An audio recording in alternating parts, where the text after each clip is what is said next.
Shalom.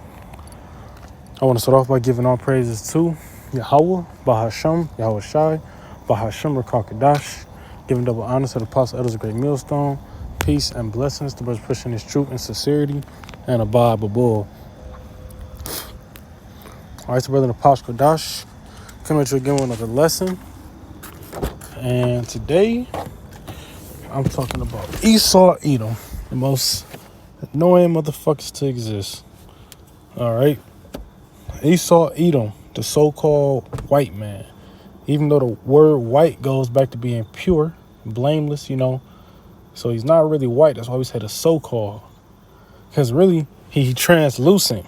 Red, because the blood showed through his skin. Right?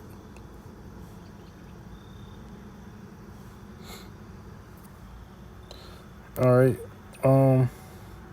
Because really the real white man, going off the definition of the word white, would be the so-called Israelite man being pure. Right?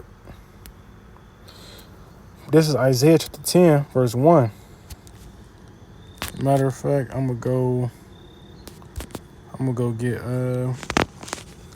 the whole chapter because I like the first two verses really.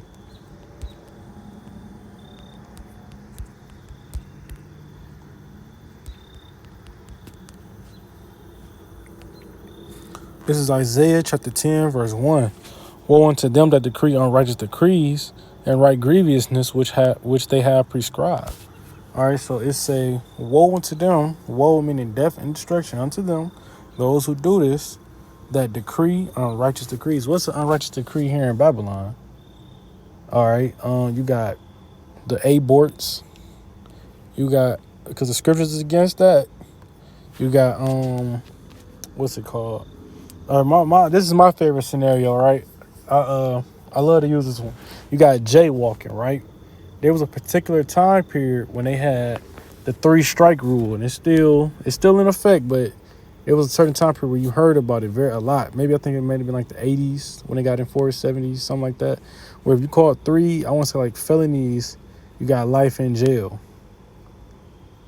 So you would go from maybe a year to 7 years, and that third, or maybe 10, somewhere around there, I'm not sure. But that 3rd strike, you was getting life. All right. Now, when you look at this part, look at this, that 3-strike rule. Keep that in mind. So let's say you was somebody with 2 strikes. It's 1986. You got 2 strikes. You're a repeat offender, one more offense, going to jail for life. Now, we know that jaywalking is not a felony. But let's say you jaywalking and your face is a familiar face. Hey, the police pull you over, throw something on you, because you got to remember these unrighteous decrees. It's well known the police will put some things on you if they want you out the way. Or just in general, really. But you would get that 3rd strike, and you got people sitting in life for them things today. And they wonder why the prison houses is full because of those unrighteous decrees. They'll make a law that'll only affect us and not affect them. Like, okay, you got curfew, right? Now, in the Jake neighborhood, most everybody working. If everybody who got a job, they working. It's usually late. I know I can speak for myself. I had to work past curfew when I was in 16, 17. Curfew would be like 10:30. I was getting off at, no, curfew was 10 p.m. Actually, I was getting off of work at 10:30. Now, them unrighteous decrees, how is it that a job can allow me to work past 10 for curfew for a minor, but I can still get the ticket for walking home or just being out and about? The Lord was on my side. I never got caught with that, but who can speak for someone else? Or it's we can get into more unrighteous decrees. What about the what about the voting system here? Before a president get elected, so-called, what they do is they give you a certain list of things they gonna do when they become president.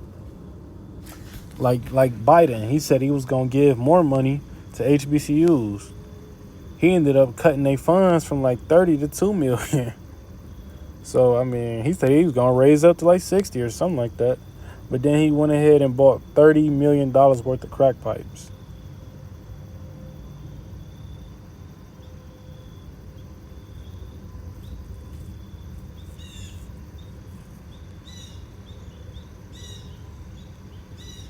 So that should tell you right there. This man bought $30 million worth of crack pipes so that heroin users wouldn't trade diseases. I don't know if you know anything about anything in that sentence. Common sense to tell you that heroin users, which use a syringe, don't use crack pipes.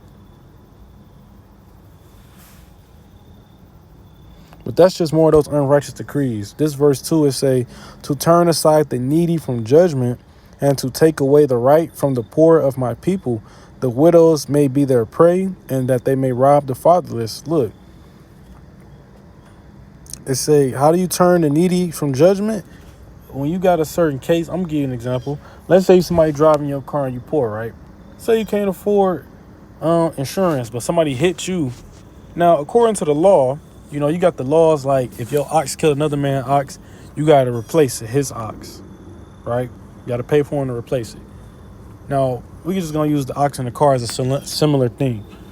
Now, if I'm a poor man and you hit my car and I couldn't afford insurance to begin with, why would I have to go to jail for that?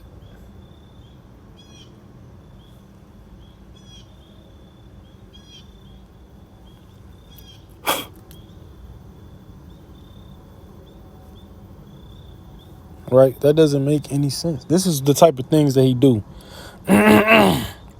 It say, and to take away the right from the poor of my people, that widows may be their prey. Now, how are widows their prey? You take the man out of the house, like they did in the 70s with the government assistance. If it's a man living there, no assistance. Right? Now, once you got the widow, the man out the house, that's how Esau Edom he do. You see that in Jake households all the time. It's the same cycle. We all seen it. Most people live through it. Now, the next part say, and that they may rob the fatherless. How do they rob the fatherless? No man in the house, either dead or in jail.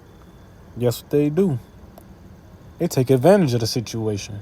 Like the whole idea, they take advantage of it.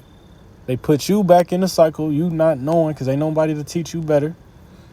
And then boom, you just stuck in it.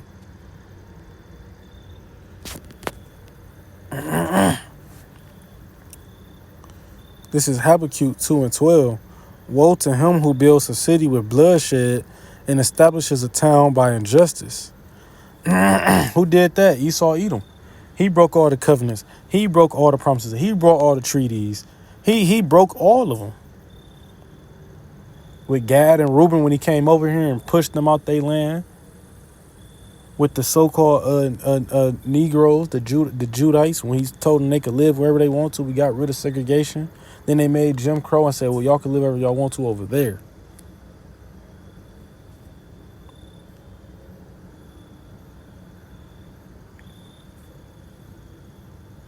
What about what's that called when they push the blacks out and push they people in? I forgot what it's called. I forget. Damn, hell of a common word, but I forget. But come on, people see what's really going on. Like, this is no surprise. All right, that's the injustice though. Taking over towns, doing this and that. You got the Philadelphia bombing. You got the Rosewood, all these type of things.